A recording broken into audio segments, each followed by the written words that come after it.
Yo me quería centrar sobre todo en el bloque, uno de esos tres bloques que ha comentado Luis y ha terminado Carlos. Sergio. Sergio, perdón. Y ha terminado Sergio, que era la parte de la cumbre de París, ¿no? Porque si bien es cierto, y yo creo que si bien es cierto y todos y mucha gente compartimos un grado de escepticismo ante esta cumbre, también pensamos que es importante, ¿no? Y entendemos ese grado de escepticismo, es decir, hay que tener en cuenta que es la 21ª cumbre que hay después de 30 años y en todo este tiempo el calentamiento global no se ha conseguido actuar positivamente, es decir, el calentamiento global sigue desenfrenado, ¿no? Entonces es lógico pensar por qué esta cumbre va a tener algo diferente a las anteriores, ¿no? Y luego también, pero es importante también por una razón, y es que precisamente el grado de importancia que tiene, yo creo que es lo que la anula, y me explico. Todos los grandes poderes de las multinacionales, de las corporaciones, todas las vinculadas a las energías fósiles, están haciendo un trabajo de lobby totalmente brutal. Tienen en gran parte, atraviesan los poderes, los gobiernos que van a la cumbre, y es parte de ese poder que tienen el que hace que estas cumbres al final se hagan unos objetivos tan poco ambiciosos y tan poco útiles, ¿no? Pero precisamente, como reflejan, como tienen algo de poder, porque si no tuvieran ese poder no estarían atravesadas por todas estos grandes poderes establecidos, pensamos que hay que dar la batalla, ¿no? Y hay que dar la batalla porque al fin y al cabo es un espacio en el cual pues, la proyección sobre el cambio climático, la proyección sobre las luchas y los mensajes que salen pues, tienen cierta trascendencia, ¿no? Y pensamos también que hay que aprovecharlo, ¿no? Es decir, si ese mensaje, si no sale un mensaje claro, no quiere decir que no haya nada que hacer. De hecho, Luis lo apuntaba, probablemente los otros dos bloques de luchas sean más importantes y son los que nutren que al final estas cumbres tengan algún sentido positivo, y es lo que habrá que seguir haciendo, pero insisto, creo que tiene cierta importancia, ¿no? Y además hay que reconocer que en el último mes, como comentaba también Sergio, ha cobrado cierta relevancia mediática, ¿no? Me acuerdo hace un año, decir, desde que la crisis financiera, decir, la gente que estamos en el movimiento ecologista llevamos varios años desesperados porque de repente todo copó, lo único que se hablaba era de crisis económica y financiera, y se eclipsaron todos los debates al respecto a la crisis ecológica y climática, y sin embargo en el último mes, curiosamente, está saliendo bastante, y es verdad que el contexto de debate está teniendo cierto auge, ¿no? No sabemos bien si porque las noticias negativas que han salido el último mes, voy a citar solamente tres, una en la línea que apuntaba Luis de que se constata ya que en 2015 la temperatura global habrá aumentado 1 grado centígrado, tener en cuenta lo que decía que tenemos hasta 1,5, es decir, nos hemos consumido 2/3 partes de actuación, o que este año es probable ya que superaremos de media las 400 partículas por millón de la atmósfera de CO2, es decir, hemos superado los 2 límites simbólicos que la comunidad científica planteaba que no se deberían superar para evitar asumir un elevado riesgo de catástrofes climáticas o entrar en ese bucle que ya ha explicado Luis, ¿no?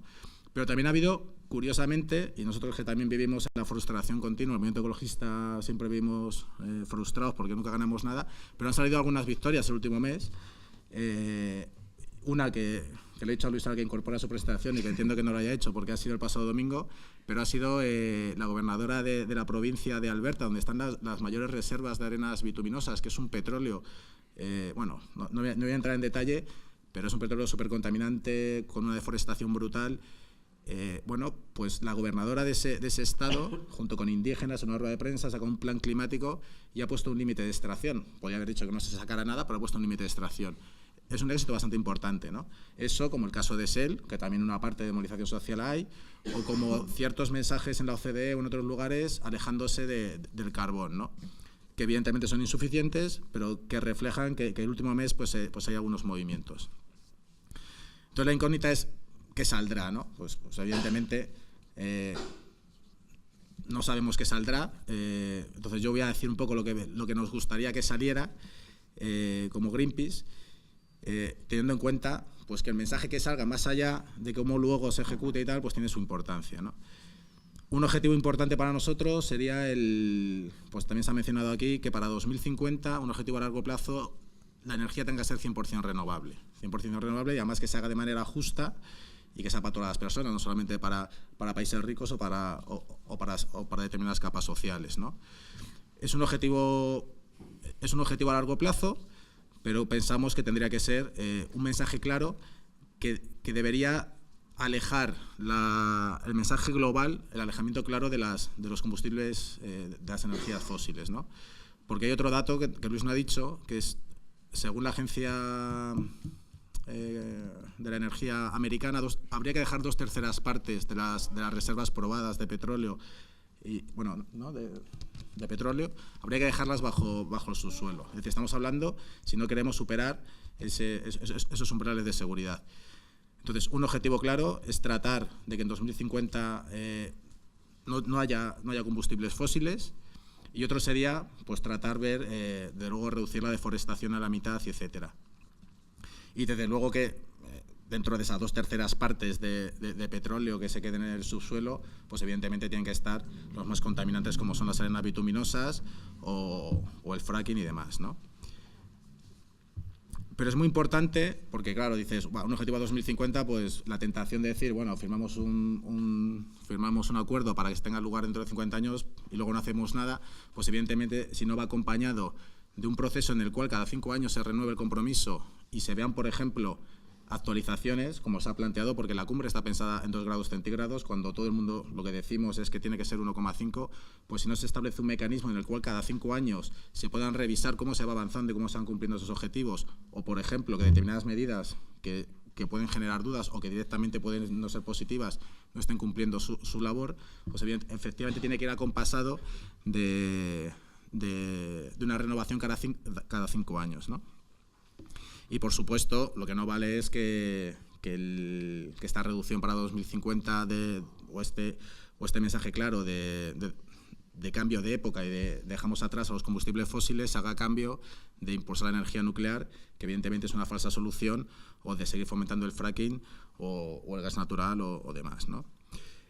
Y entonces ya termino con el último bloque. La pregunta es, ¿y esto es viable? Que es un poco lo que, bueno, pues yo también ha planteado Sergio, ¿no? Y yo creo que aquí la respuesta es depende. O sea, depende por un lado de cómo no lo imaginemos. Es decir, si asumimos un nuevo modelo de producción y consumo que tenga que estar basado en todo renovable, tenemos que asumir un cambio, una transformación muy grande del modelo de producción y consumo, y también del modelo territorial y de cómo son nuestras ciudades, de cómo nos movemos, etcétera. Pretender que, tal y como vivimos ahora, en el modelo actual, sea viable simplemente sustituyendo energías fósiles por renovables, desde luego creo que es bastante irracional, ¿no? Entonces la pregunta va más en relativicemos, es decir, tenemos que llegar a un objetivo de que sea todo renovable y asumamos que el reto es muy grande, porque el reto para conseguir eso implica transformaciones enormes, y por eso también las reticencias de grandes sectores por las inercias que llevan y por las lógicas de poder, incluso todo lo que supone, pero implica una transformación muy grande, pero que es necesaria, ¿no? Y bueno, en la parte desde luego que en la parte de producción y consumo, en la parte de transporte y por supuesto en la edificación, pues evidentemente todo, pues la edificación tendrá que cambiar hacia modelos pues que sean menos petrodependientes, más bioclimáticos y menos dependientes de las energías, ¿no? Y ya termino diciendo que, bueno, puede parecer un gran reto, puede parecer ambicioso, pero el problema es que tampoco hay muchas alternativas. Y no hay muchas alternativas en el sentido de que si no lo hacemos, más tarde o temprano tendremos que hacerlo, en el sentido de que al final seguir perpetuando la era de los combustibles fósiles, son combustibles finitos o son energías finitas que podemos alargar su consumo 10 años, 20 años, pero al final, si lo que pretendemos es esquivar en la crisis económica financiera, nos vamos a encontrar en la misma situación.